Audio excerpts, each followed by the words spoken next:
And here we came for Kashi, Varanasi or Banaras. मंदिर के पास छोड़ दो हमें. First day in Kashi.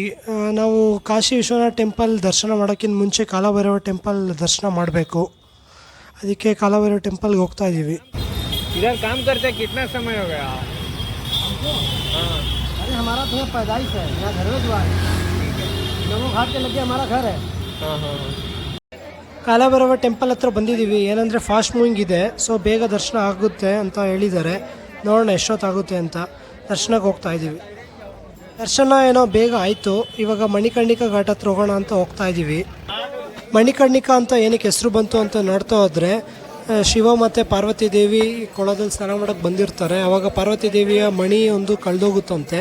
So ಆವಾಗ ಶಿವ ಸಿಟ್ಟಾಗಿ ಶಾಪ ಕೊಡ್ತಾರೆ, ಈ ಜಾಗ ಸ್ಮಶಾನ ಆಗಲಿ ಅಂತ. ಸೊ ಆವಾಗ ವಿಷ್ಣು ದೇವರು ಬಂದ್ಬಿಟ್ಟು ಜಾಗ ಸ್ಮಶಾನ ಆದರೆ ಯಾರು ಬರ್ತಾರೆ ಅಂತ ಹೇಳಿದಾಗ, ಶಿವ ಇದ್ದಿದ್ದು ಈ ಜಾಗದಲ್ಲಿ ಸತ್ತರೆ ಅಥವಾ ಸುಟ್ಟರೆ ಅವರಿಗೆ ಮುಂದಿನ ಜನ್ಮ ಅಂತ ಇರೋಲ್ಲ, ಮೋಕ್ಷ ಸಿಕ್ತಂಗೆ ಅಂತ ಹೇಳ್ತಾರೆ. ಸೊ ಅದಕ್ಕೆ ಈ ಘಾಟಲ್ಲಿ 24/7 365 ಡೇಸ್ ಪ್ರತಿದಿನವೂ ಹೆಣ ಸುಡ್ತಾನೆ ಇರ್ತಾರೆ. ಮಿನಿಮಮ್ ಅಂದರೆ 350ಇಂದ ಮ್ಯಾಕ್ಸಿಮಮ್ 600 ತನಕನೂ ಒಂದು ದಿನಕ್ಕೆ ಹೆಣ ಇಲ್ಲಿ ಸುಡ್ತಾರಂತೆ. ಇದೆಲ್ಲ ಸುಡ್ತಾ ಇರೋದು. ಇದು ಒಂದು ಬಾಡಿ ಇಲ್ಲೋಡು. ನಾವು ನೋಡ್ತಾನೆ ಲೈವಲ್ಲಿ 3 ಡೆಡ್ ಬಾಡಿ ಬಂತು. ಸೊ ಇದೆಲ್ಲ ಬಿಲೀಫ್ ಅಷ್ಟೇ, ಅವ್ರವ್ರ ನಂಬಿಕೆ ಬಿಟ್ಟಿದ್ದಷ್ಟು. ಮಣಿಕರ್ಣಿಕಾ ಘಾಟ್ ಅಂದರೆ ಕಾಶಿ ವಿಶ್ವನಾಥ್ ಟೆಂಪಲ್ ಬ್ಯಾಕ್ ಸೈಡೇ ಬರುತ್ತೆ. ಸೊ ಇದು ಬ್ಯಾಕ್ ಸೈಡು ಜಾಗ ಇದೆ. ಅದು ಲೈಕ್ ಟೆಂಪಲ್ಲಿಂದ ನಾವು ದರ್ಶನ ಮಾಡ್ಕೊಂಡು ಹೊರಗಡೆ ಬಂದರೆ ನಾವು ಮಣಿಕರ್ಣಿಕಾ ಘಾಟ್ಗೆ ಹೋಗೋದು ಡೈರೆಕ್ಟಾಗಿ. ಸೊ ಇದು ಹಿಂದೆಯಿಂದನೂ ನಾವು ಹೋಗ್ಬೋದು. ಪೊಲೀಸರು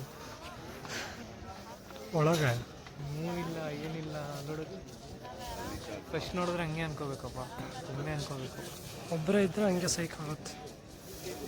ಕಲರ್ ಅದೇ ನೋಡು, ಅವ್ರ ಕಲರು ಅದೇ. ಅದು Kashyam Maranam Mukti. Death in Kashi is liberation itself. It is the dream of every Sanatani to die in Kashi or to be cremated at Manikarnika.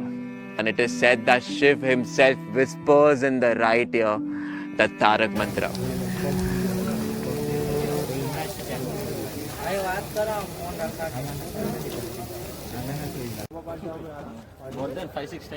ಆಗಲೇ ಟೈಮ್ 3 ಗಂಟೆ ಆಗಿದೆ. ನಾಳೆ ಕಾಶಿ ವಿಶ್ವನಾಥ್ ಟೆಂಪಲಲ್ಲಿ ಸಿಗೋಣ.